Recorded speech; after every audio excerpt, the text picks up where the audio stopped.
παίρνει λίγο κάτι από νέο. Αυτό δεν είναι τόσο μεγάλο να σου κάνει μια κοιταχτή και από κάτω. Μπορούμε, γιατί δεν ξέρω αν μπορούμε να του δώσουμε και εσύ. Μα και να του δώσεις, πώς του δώσεις, φίλε, θα είναι γεματοφόρητο. Πρέπει να το στέλνεις και να του κάνεις την οτροπία το MDI. Θα το στείλεις πάλι. Και αυτό εδώ πέρα δεν πρέπει να κάνει.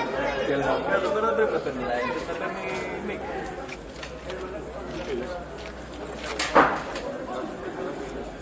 Άσε που θα είναι αυτό.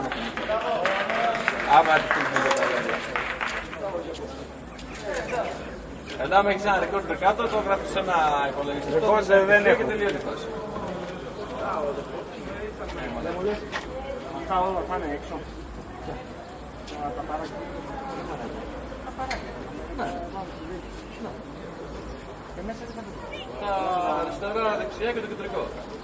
Το κεντρικό είναι στο τραγουδιστή και στο γητράκι. Και από το πλάι, γιατί τώρα το παλαιοτυπίζεις μια χαρά εκεί πέρα. Όπως το λες. Ναι,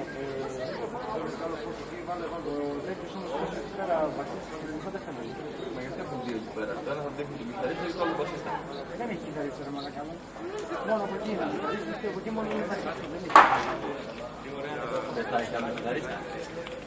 Α, τέλος πάντων, μέσα από εκεί βάλαμε δύο, με το σκεπτικό θα κάτσουμε κι άλλες. Αυτό Το ένα το σκέφτεται. αυτό που έχω από πίσω, το δικό, είναι του μπασίστα. Σκέψου. Και το διπλανό Και το πολλό είναι του κιθαρίστα. Άμα πήγαινε η κιθάρα δηλαδή, έσπρεπε το μπροστά και το πίσω και μια πάει. Παιδιά, αυτό που κάνουμε, όλα αυτά και το αυτό που θα στο δράσα, έχουν εκεί σε μια καρτέλα, μας πούν για παίξω. Μετά άλλα που να έχεις χωριστά και να έχεις εξωτερικές καρτέλες. Δεν θα το φιλιζεύουν στην αρχή. Γι' αυτό εγώ δεν ευχαριστώ.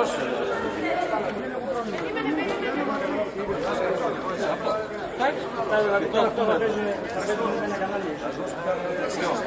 Τα 8 Δεν πρέπει να το βάζουμε ένα κανάλι, δηλαδή αν πάω εδώ και τους πω γίνεται μπλε, βγαίνουν όλο μπλε.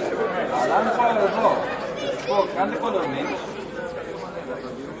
περίμενα, συγγνώμη, κάντε ένα trace,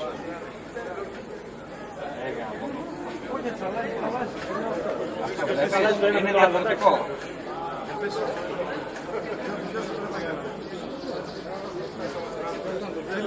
Πατάς λίγο στο break το κόκκινο.